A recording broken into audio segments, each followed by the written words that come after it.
और शुरुआत करेंगे भोपाल से आ रही बड़ी खबर के साथ, जहां एमपी एटीएस की बड़ी कार्रवाई देखी गई है। आईएसआई से संबंध मामले में तीसरी गिरफ्तारी ये हुई है। तीसरे संदिग्ध यानी शाकिर मेव को गिरफ्तार किया गया है। राजस्थान के अलवर से शाकिर की गिरफ्तारी हुई। एटीएस ने शाकिर को कोर्ट में पेश किया। कोर्ट से मिली है अब 20 जून तक की रिमांड। तो 2 संदिग्ध पहले ही गिरफ्तार हो चुके हैं और अब एक और संदिग्ध को गिरफ्तार किया गया है।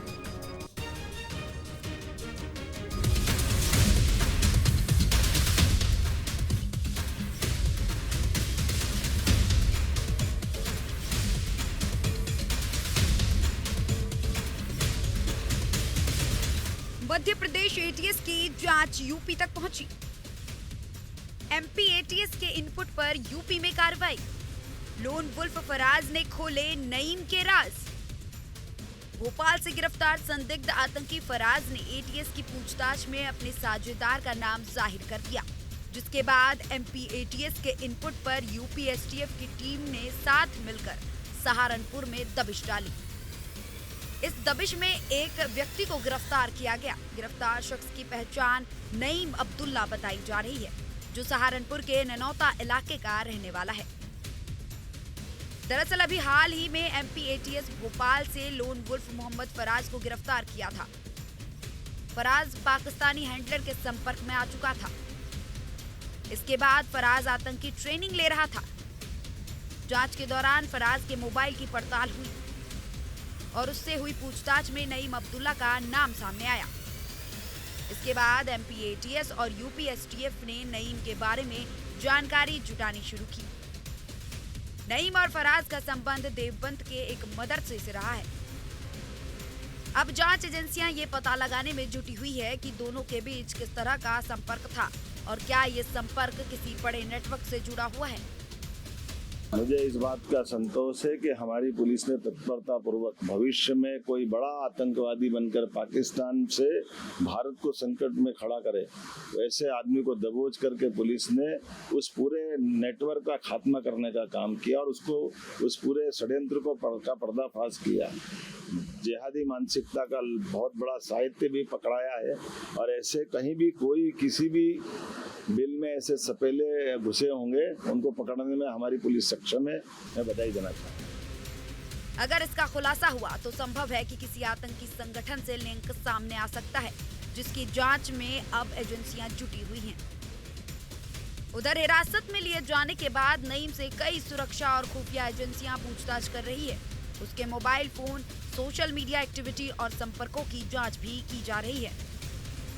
एजेंसियां ने ये जानने की कोशिश की है कि क्या वो किसी संदिग्ध गतिविधि या नेटवर्क का हिस्सा था या नहीं। इसके लिए फराज और नईम के कनेक्शन को भी खंगाला जा रहा है। इसी सिलसिले में सहारनपुर में दबिश। एमपी एटीएस के इनपुट पर हुई कार्रवाई। यूपी एटीएस का सहारनपुर के ननौता में रेड। देवबंद इलाके में संयुक्त टीम की छापेमारी। मास्टरमाइंड नईम अब्दुल्ला को पकड़ा। पाकिस्तान से साठगांठ। मोहम्मद फराज और नईम पर आरोप। पाकिस्तानी हैंडलर्स के संपर्क में थे। टेलीग्राम और व्हाट्सएप से जुड़े थे। एनक्रिप्टेड प्लेटफॉर्म का कर रहे थे इस्तेमाल। ट्रेनिंग की तैयारी। युवाओं को भर्ती करने का चला रहे थे नेटवर्क। युवाओं को जिहादी ट्रेनिंग कैंप भेजने की प्लानिंग। डिजिटल सबूत। फराज के मोबाइल से जिहादी साहित्य का पीडीएफ मिला। लोन वुल्फ के पास से संदिग्ध सामान बरामद। बरामद सामान के आधार पर नईम की भूमिका की जांच। भोपाल से शुरू हुई एटीएस की ये जांच अब सहारनपुर तक पहुंच चुकी है और इसके साथ ही सामने आने लगे हैं लोन वुल्फ मॉड्यूल से जुड़े संदिग्ध कनेक्शन। एमपी एटीएस के इनपुट पर यूपी एसटीएफ और सुरक्षा एजेंसियों ने मिलकर ननौता इलाके में दबिश दी, जहां से नईम अब्दुल्ला की गिरफ्तारी के बाद पूछताछ का दायरा लगातार बढ़ता जा रहा है। जांच एजेंसियों के रडार पर अब सिर्फ 2 नाम नहीं बल्कि पूरा नेटवर्क है। Mobile data, social media chats और इनक्रिप्टेड प्लेटफॉर्म्स के जरिए बने संपर्कों की परतें धीरे धीरे खुल रही हैं। फिलहाल जांच जारी है और सुरक्षा एजेंसियां अलर्ट मोड पर है, क्योंकि सवाल सिर्फ गिरफ्तारी का नहीं बल्कि उस पूरे नेटवर्क का है जो अभी परछाइयों में छिपा हुआ है। Team news state.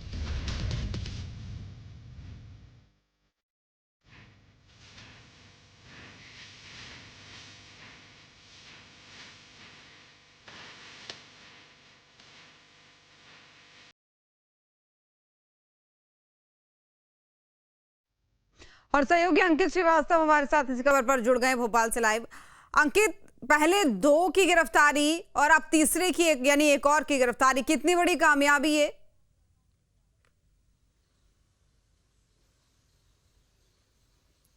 देखिए, यदि हम कामयाबी की बात कहें तो सुरक्षा एजेंसियों को जो है बहुत बड़ी कामयाबी मिली है, क्योंकि मध्य प्रदेश में ये गिरोह मिलकर कोई बड़ी घटना को अंजाम देने वाला था और उसकी तैयारी सीधे तौर पर हमें देखने को मिल रही थी। जिस तरीके से जो पहली गिरफ्तारी हुई थी इसमें फराज की काजी कैंप से, उसके बाद दूसरी गिरफ्तारी हुई है नईम की, तीसरी गिरफ्तारी जो है शाकिर मेव की राजस्थान से हुई है। कहीं ना कहीं देखे तो शाकिर मेव जो है कमांडेंट था, यानी कि पूरे ऐसे लोगों को कमांड करता था।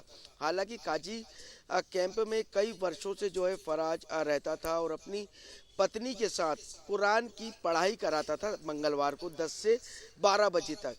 लगातार हम देखें तो पड़ोसियों से जब इस बारे में जानने का प्रयास किया तो उन्होंने साफ तौर पर कहा कि काफ़ी धर्म को मानने वाला यह व्यक्ति था, लेकिन इस तरीके से इसका जुड़ाव था पाकिस्तानी नेटवर्क से, कहीं ना कहीं ये समझना बहुत ही मुश्किल होगा। हालांकि फराज ने कई ऐसे बड़े खुलासे किए। लगातार वो इंस्टाग्राम व्हाट्सएप से जो है लड़कों का, जो बेरोजगार युवक है, जो सीधे साधे युवक है, उनका ब्रेन वॉश करता था ताकि वो जो है जिहादी पंथी पर लग जाए, अपने धर्म के लिए कट्टरपंथी हो जाए और अपने धर्म के लिए जान दे दें। ऐसी तैयारी और ऐसी ट्रेनिंग उन्हें जो है कराई जा रही थी। लगातार जो है ट्यूशन लेता था इंस्टाग्राम से, व्हाट्सएप के माध्यम से, लेकिन एटीएस को जैसे ही इसकी जानकारी मिली तो सीधे सबसे पहले फराज को दबोचा। एटीएस की टीम में महिला जो है अधिकारी भी सम्मिलित थे। जब फराज के घर पहुंचे थे तब जो है एटीएस की टीम में जो है महिला अधिकारी भी थी कि कोई यदि महिला भी होगी तो उसे भी गिरफ्तार किया जाएगा। और हाँ, एक बात ये देखने वाली होगी, क्योंकि न्यूज़ स्टेट ने अब पहले ही कहा था कि इस जो पूरा कांड है, जिस तरीके से फराज की गिरफ्तारी हुई है, इसमें जो है कई और लोग शामिल होंगे। जैसे राजस्थान का नेटवर्क सामने आया, अब राजस्थान के नेटवर्क पे जो है एटीएस विभाग जांच कर रहा है तमाम इंस्टाग्राम, व्हाट्सएप, और सबसे महत्वपूर्ण कि विदेशी फंडिंग, किस तरीके से इनको विदेशी फंडिंग आती थी, किस तरीके से ये ब्रेन वॉश करते थे। कहीं ना कहीं एटीएस की अब इस पूछताछ में कई बड़े खुलासे तो हो रहे हैं और भी खुलासे होना अभी बाकी है कि मध्य प्रदेश को लेकर इनकी क्या प्लानिंग थी, क्योंकि हमने देखा था पहले भी कई ऐसे लोग पकड़ाए थे जिनका आतंकी संगठनों से जो है मिलाव था। आतंकी संगठनों से मिलकर जो है वो यहाँ राजधानी भोपाल सहित पूरे मध्य प्रदेश में प्लानिंग की तैयारी कर रहे थे। हालांकि अब जो है सीधा कनेक्शन पाकिस्तान से मिला है, अफगानिस्तान से मिला है। अब देखने वाली बात होगी कि फराज और क्या नए खुलासे करता है। यदि हम बात कहें तो 20 तारीख तक की जो है रिमांड पर रहेंगे तीनों आरोपियों से रिमांड लगातार जारी रहेगी और उनसे एटीएस पूछताछ करेगी, क्योंकि किस तरीके की गतिविधि करने वाले थे, किस तरीके की घटना को अंजाम देने वाले थे और कौन था इनका जो इनको ट्रेनिंग देने के लिए क्या मजबूर कर रहा था या ज़बरदस्ती कर रहा था, इनका ब्रेन वॉश किया था। तमाम एंगल पे अब जो है एटीएस विभाग जांच कर रहा है। जांच के बाद और भी इसमें नए बड़े खुलासे होंगे। मध्य प्रदेश के मुख्यमंत्री ने भी साफ तौर पर कहा है कि ऐसे जिहादियों के लिए हमारी मध्य प्रदेश पुलिस तैयार है, हमारी जांच एजेंसियां तैयार है। हमारी भारत में यदि कोई भी इस तरीके की जिहादी पंथी को सामने लाएगा और हमारे भारत में किसी भी प्रकार की कोई घटना दुर्घटना करने का साहस करेगा, उसे बख्शा नहीं जाएगा। ये उसी का परिणाम है कि राजधानी भोपाल से जो है अब ये कनेक्शन राजस्थान जुड़ा है। अब और ये कनेक्शन कहाँ कहाँ जुड़ता दिखता है और इनकी क्या प्लानिंग थी, क्योंकि लगातार बेरोजगार और सीधे साधे युवकों को ये फराज जोड़ रहा था, इंस्टाग्राम के माध्यम से जोड़ रहा था, व्हाट्सएप के माध्यम से जोड़ रहा था, फेसबुक के माध्यम से जोड़ रहा था। तो इसकी क्या प्लानिंग थी, क्या इसको आदेश मिला था दूसरे देश से क्या इनके मंसूबे थे। अब तमाम एंगलों पे जो है एटीएस विभाग जांच कर रहा है। जांच के बाद और भी बड़े खुलासे होंगे इस केस में। जी बिल्कुल, जाहिर तौर पर बड़े खुलासे होंगे अंकित, लेकिन ये जरा बताएं कि इन युवकों की तरफ से ये जो संदिग्ध तौर पर पकड़े गए, अपने मुंह से कोई खुलासा भी बड़ा इन्होंने किया है क्या, और क्या इनका नेटवर्क अन्य राज्यों में भी फैला हुआ है, इसके बारे में इनकी तरफ से कोई जानकारी दी गई है क्या, या फिर कोई ऐसे क्लू मिले हैं सुरक्षा एजेंसियों को जिससे ये पता चल पा रहा हो कि अन्य राज्यों में भी इन्हीं की तरह और लोगों को भी तैयार किया जा रहा था?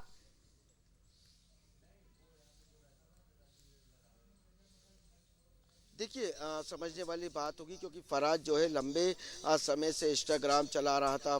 फराज जो है लंबे समय से पाकिस्तान के उन जो उनके आला बोलते हैं, जिन्हें हमें लगता है कि उनके जो बड़े होंगे पाकिस्तान के, जो इस तरीके की घटनाओं को अंजाम देते हैं, इनका जुड़ाव सीधे फराज का उनसे हुआ। उसके बाद इसने कुरान की जो है पढ़ाई कराना शुरू करी और इसकी बीवी भी इसमें सम्मिलित थी। कुरान की पढ़ाई कराते थे मंगलवार को, और कहीं ना कहीं देखे, लेकिन इस तरीके से जो युवा वर्ग है, जो बेरोजगार युवा वर्ग है, उसे जो है जिहादी पंथी में डालने का काम कर रहे थे। सबसे पहले फराज की गिरफ्तारी हुई।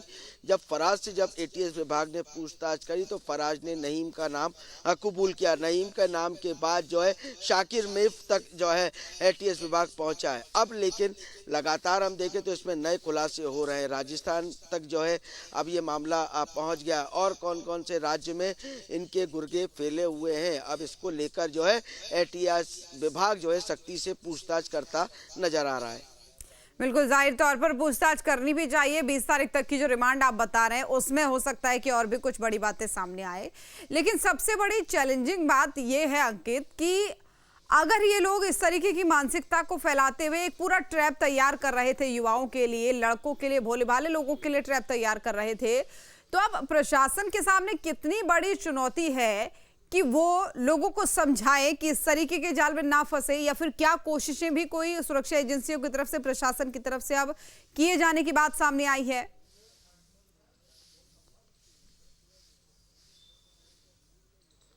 देखिए, यदि हम बात कहें तो मध्य प्रदेश नहीं, पूरे भारत में जो है गंगा जमुना तहजीब से जो है हर हिंदुस्तानी जीता है। गंगा जमुना तहजीब की भारत में एक मिसाल है।